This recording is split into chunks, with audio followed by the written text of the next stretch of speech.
नमस्कार। हम सब ने हनुमान चालीसा तो कभी ना कभी जरूर सुनी या पढ़ी है ना। पर उसकी एक लाइन है, अष्ट सिद्धि नव निधि के दाता। इसमें 8 महाशक्तियों का जिक्र है। आज हम इन्हीं 8 सिद्धियों के पीछे छिपे गहरे राज को खोलने वाले हैं।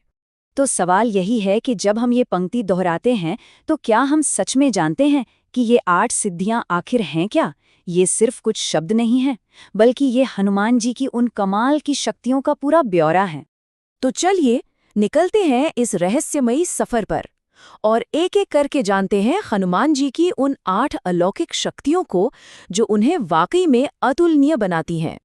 तो सबसे पहले बात करते हैं उन सिद्धियों की जिनसे हनुमान जी को अपने ही शरीर पर एक कमाल का मतलब पूरा कंट्रोल हासिल था। ये वो शक्तियां हैं जिनसे वो अपना आकार अपनी मर्जी से बदल सकते थे।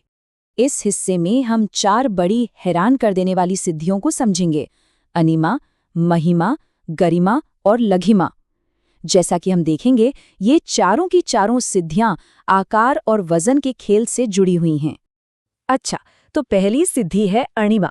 इसका मतलब है अपने शरीर को इतना छोटा कर लेना कि वो धूल के कण जैसा हो जाए। पर सवाल ये है कि इतनी कमाल की शक्ति का इस्तेमाल हुआ तो हुआ कहाँ?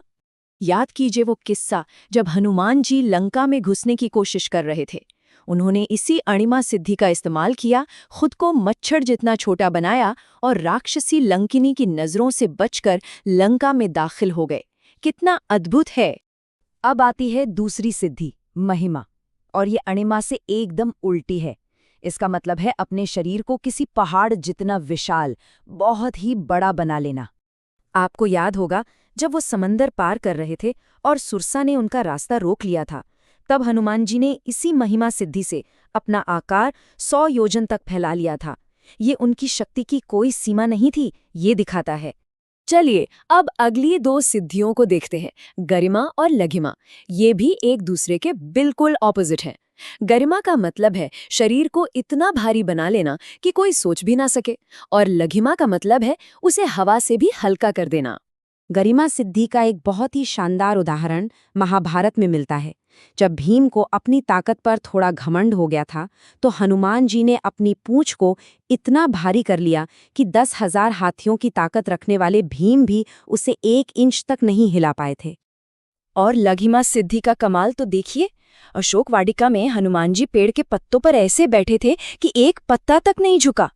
उनका शरीर हवा से भी हल्का हो गया था, और हाँ, इसी सिद्धि की वजह से वो हवा में उड़ भी सकते थे। तो ये तो हुई शरीर से जुड़ी सिद्धियां। अब हम बात करेंगे उन 4 सिद्धियों की जो शरीर से परे, मन और प्रकृति पर कंट्रोल से जुड़ी हैं। इस भाग में हम जानेंगे प्राप्ति, प्राकाम्य, ईशित्व और वशित्व के बारे में। ये सिद्धियां दिखाती हैं कि हनुमान जी की इच्छा शक्ति की वाकई कोई सीमा नहीं थी। तो 5वीं सिद्धि है प्राप्ति।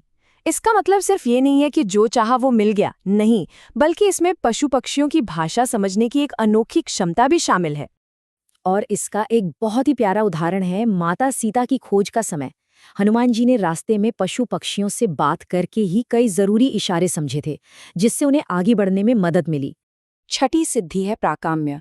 ये सिद्धि उन्हें, क्या कहूँ, एक तरह का यूनिवर्सल पास देती थी।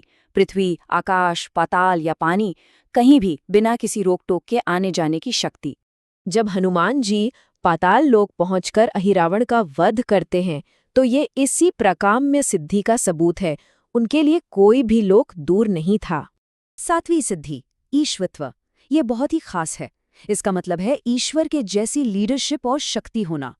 कुछ जगहों पर तो ये भी माना जाता है कि इसमें मरे हुए को भी जिंदा करने की क्षमता शामिल है। वानर सेना को इतनी कुशलता से लीड करना और फिर संजीवनी बूटी लाकर लक्ष्मण जी के प्राण बचाना, ये सब उनके इसी ईश्वत्व गुण को ही तो दिखाते हैं। और अब 8वीं और आखिरी सिद्धि है वशिष्ठव। ये सिद्धि दूसरों के मन को वश में करने के साथ साथ अपनी इंद्रियों पर, अपनी सेंसेस पर पूरा कंट्रोल पाने की शक्ति है।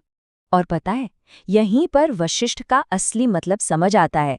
हनुमान जी को जितेंद्रिय भी कहते हैं, मतलब जिसने अपनी इंद्रियों को जीत लिया हो। उन्होंने इस सिद्धि का सबसे बड़ा इस्तेमाल दूसरों पर नहीं, बल्कि खुद पर किया, अपने मन और अपनी इच्छाओं पर जीत हासिल करके। यही आत्मनियंत्रण उनकी हर सफलता की नींव था और इसीलिए वो परम ब्रह्मचारी कहलाए। तो इन 8 सिद्धियों को जानने के बाद ये समझना बहुत जरूरी हो जाता है कि इन शक्तियों का असली मतलब, इनका सार क्या है। तो चलिए एक बार फटाफट इन 8 शक्तियों को दोहराते हैं। अणिमा, छोटा होना। महिमा, विशाल होना। गरिमा, भारी होना। लघिमा, हल्का होना। प्राप्ति, कुछ भी पा लेना। प्राकाम्य, कहीं भी जा सकना। ईशित्व, ईश्वर जैसी शक्ति। और वशित्व, सब पर पूरा नियंत्रण। और आखिर में एक सवाल छोड़ जाता हूँ, क्या ये सिद्धियां सिर्फ कोई जादू या चमत्कार हैं, या फिर ये इस बात का सबसे बड़ा सबूत है कि जब कोई अपने मन और इंद्रियों पर पूरा कंट्रोल पा लेता है तो उसके लिए कुछ भी नामुमकिन नहीं रहता। शायद शक्ति का असली रूप यही है।